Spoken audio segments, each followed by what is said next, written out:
Good evening, I'm Sonika Loganathan. Welcome to Above the Fold. In today's episode, we're taking a look at the DMK's future after the VCK and the IUML joined Vijay's cabinet, the Delhi High Court pulling up the Wrestling Federation of India over its remarks and decision against Vinesh Phogat, and more. Stay tuned for the full report. The political spotlight is on Tamil Nadu, where the ruling TVK has expanded its cabinet again with the induction of VCK's Vanni Arasu and IUML's A.M. Shahjahan. The move has triggered sharp reactions and cryptic criticism from the DMK camp, highlighting what many see as the weakening of the party's long-standing alliance network as key partners in the Secular Democratic Alliance move closer to TVK. What does this mean for the DMK's political strength and future of the 75-year-old Dravidian party? Our senior deputy editor, Kolapan, explains. Tamil Nadu politics is heading for a complete revamp with the two allies of DMK joining the government headed by Tamalaga Vetri Kalagam. Vidudalai Sirithaigal Katchi and Indian Union Muslim League earlier offered unconditional support. Now the two parties have decided to join the government. It has strengthened the longevity of the government because they are part of the government and they will think twice before withdrawing their support. So, in a way, it has helped the government. Their decision to join the government headed by TVK and Chief Minister Joseph Vijay has triggered a lot of criticism from the DMK. Union Minister Raja and former MP Alandur S. Bharati has came out with attacks that that was not in good taste. It was felt by even the DMK President Mr. M.K. Stalin, who has asked his partymen not to indulge in these kind of attacks. DMK has always been able to build a rainbow alliance because before the election everybody thought with these lot of parties in the alliance the DMK is able to win the election. But that has not happened. After the elections, now the parties one after one started extending support to the TVK government and now the two allies have even joined the government. Another party, Manidanaya Makkal Katchi, today adopted a resolution, and one resolution is very important in which they say next election we have decided to contest a symbol of their own. Why they are saying is because they also want to join the TVK government, they cannot join the government because they are contested on the rising sun symbol of the DMK. Another party, Vaiko's Marumalarchi Dravida Munneta Kalagam has also contested in the symbol of rising sun. So these are the parties are now left with no choice, even though they may be nurturing the ambition to join the government. In this background, we have to think about the future of the DMK. Future of the DMK as if it is not in question because the party has seen the major crisis in the past. It is out of power for many years. During MJ's period, it was almost 13 years out of power. Between 2011 to 21, the party is out of power for 10 years. But now the emergence of a third player in Tamil Nadu politics poses a challenge. So now the party has to think about addressing to the Generation X a crop of new voters who feed mostly on social media and internet for information. Another thing is ideology has taken a backseat in Tamil Nadu politics, it seems. DMK is talking about ideology, politics, Periyar, Anna, Dravidian movement, Dravidian model government. Here is a person who had acted in so many films, suddenly started a party and catapulted to power. So there is a completely different phenomenon the DMK is facing today. It has to evolve strategy to take on a person whose charisma is, today nobody has to match his charisma, and the DMK is really under compulsion to think about strategy to face him. In other news, Olympian wrestler Vinesh Phogat's bid to return to competitive wrestling has now reached the Delhi High Court. More on this report. The Delhi High Court has pulled up the Wrestling Federation of India over its decision to declare ace wrestler Vinesh Phogat ineligible to participate in domestic events. Hearing an appeal from the international wrestling star, a division bench led by Chief Justice D.K. Upadhyay questioned the federation's sudden change in selection rules. The court noted that the departure from allowing reputed athletes to compete, quote, speaks volumes, and cautioned the body that it should not act with vengeance. Phogat, who is making a comeback after a maternity break following the birth of a child in July 2025, was declared ineligible by the WFI until June 2026. The federation cited a mandatory 6-month anti-doping notice period for athletes returning from retirement. However, the High Court rejected that approach. The bench remarked that motherhood is celebrated in this country, asking why it should ever come to the detriment of an athlete's career. The court also expressed displeasure over a show cause notice issued by the WFI, which described Phogat's 100-gram weight disqualification at the Paris Olympics as a national shame.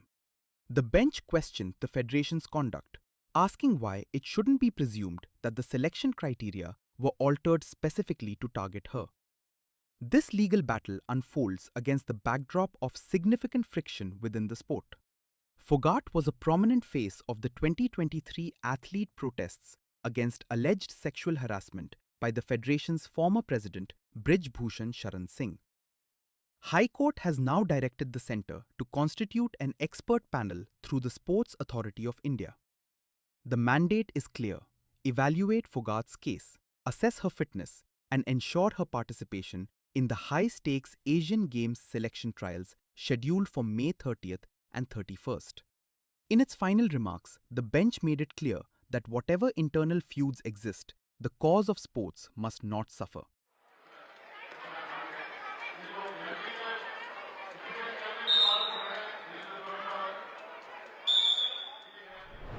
And now a snippet from the Hindu's Maharashtra Infrastructure Conclave 2026, where Maharashtra Deputy CM Eknath Shinde spoke about his vision for Dharavi's redevelopment and his goal of making Mumbai slum-free while ensuring housing for all residents.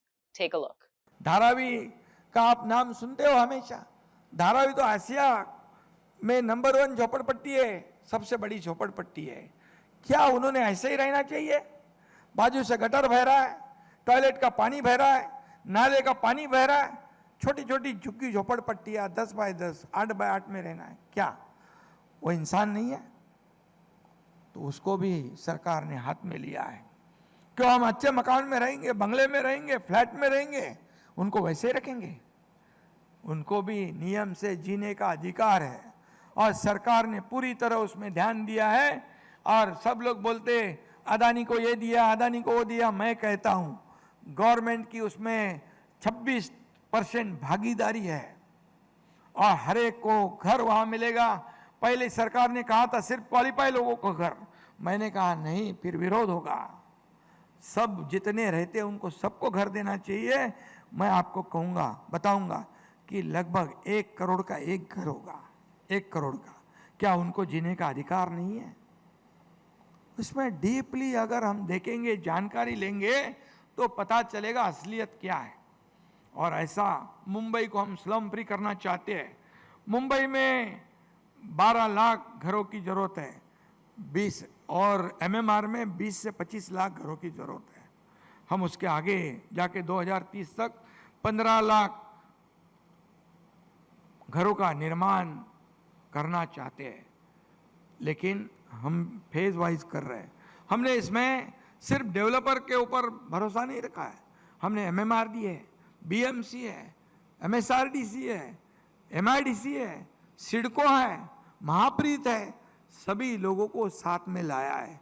ये सब government एजेंसियां हैं, ये सरकारी प्राधिकरण है। और इसलिए मुझे विश्वास है कि जो क्लस्टर की नीति, क्लस्टर का जो पॉलिसी हमने लाया है, क्योंकि इसमें लाखों घरों का निर्माण करना चाहिए हमें। मुंबई जैसे शहर को स्लम फ्री बनाना है और आगे एक भी झोपड़ा बनेगा नहीं, ऐसी हमारी कोशिश है और इसलिए ये क्लस्टर का निर्माण हम कर रहे हैं। Up next, the Delhi High Court has granted 3 days interim bail to Umar Khalid, who was charged with the UAPA in the 2020 Delhi riots conspiracy case. Khalid had sought temporary bail to attend the final post-death religious rituals of his uncle and to care for his mother, who is set to undergo surgery. The bail comes days after a trial court rejected his plea, saying the grounds cited were not necessary. Significantly, the development follows recent Supreme Court observations that granting bail should be the norm and keeping an accused in jail should be the exception, even in stringent UAPA and terror-related cases, and especially when trials are delayed for years. Let's now turn to the Hindu Roundup for some of our exclusive content. In an editorial titled Caste Away on the court and caste count, the piece says that the Supreme Court was right in refusing to halt the caste census, observing that governments need accurate data on backward communities to design welfare policies effectively. It notes that while independent India once avoided counting caste in the census to promote a casteless society, governments have continued to rely on caste data for reservations and representation, creating a contradiction. Referring to the flawed 2011 caste survey that produced massive data errors, it says that the government still faces challenges in conducting accurate enumeration. It concludes that while caste data might aid policymaking, it also risks deepening caste identities and stresses that the larger goal of annihilating caste must remain central. Tap on the card above to watch the editorial on the Hindu Originals YouTube channel. In the latest episode of Focus Tamil Nadu, Deputy Resident Editor D. Suresh Kumar examines how on-camera inspections by TVK leaders at hospitals and Amma Unnavagams have sparked a debate in Tamil Nadu over political overreach, public humiliation of officials, and performance governance. He looks into whether such actions reflect people-centric governance or the rise of instant action politics. Here's a snippet. Ever since C. Joseph Vijay became Chief Minister on May 10th, the new TVK government has tried to project itself as energetic, fast-moving, and action-oriented. But there's a thin line between accountability and overreach. And critics say some ruling party MLAs and office bearers are beginning to cross that line. Take the recent controversy in Tenkasi.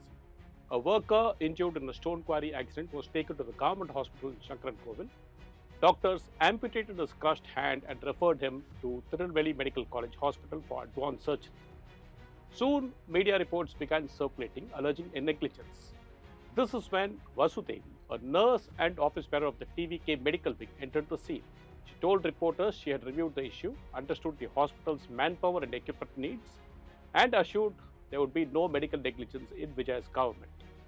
Immediately, a serious question arose. Who authorized her to conduct such an exercise? She was neither an elected representative nor a government-appointed authority. But then she went a step further.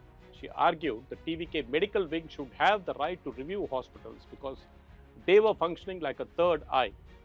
That statement alarmed many because in a democracy, governments cannot function through unofficial parallel authority structures. Ultimately, such behavior frustrates officials, weakens institutions, and encourages ruling party cadres to believe visibility matters more than responsibility. The public voted for governance, for reform, not for spectacle. Vijay still has time to course correct. He must clearly tell party men that publicity is not public service, and he must ensure MLAs conduct inspections with dignity, restraint, and respect. Meanwhile, the political row over the NEET UG paper leak escalated after the Congress sharply attacked the center over claims made by top NTA officials.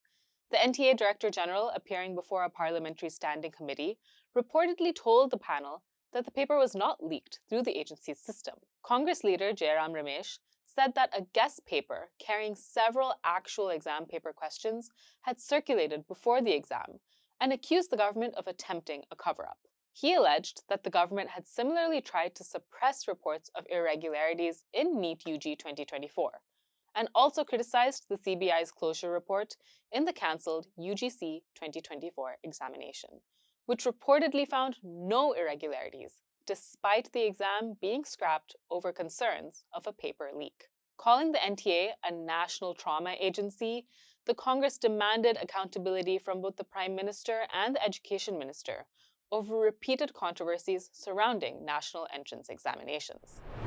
Moving on, the Supreme Court has asked a committee headed by former Apex Court Judge Justice Indu Malhotra to review cartoons published in NCERT textbooks after Solicitor General Tushar Mehta questioned whether such material was appropriate for children.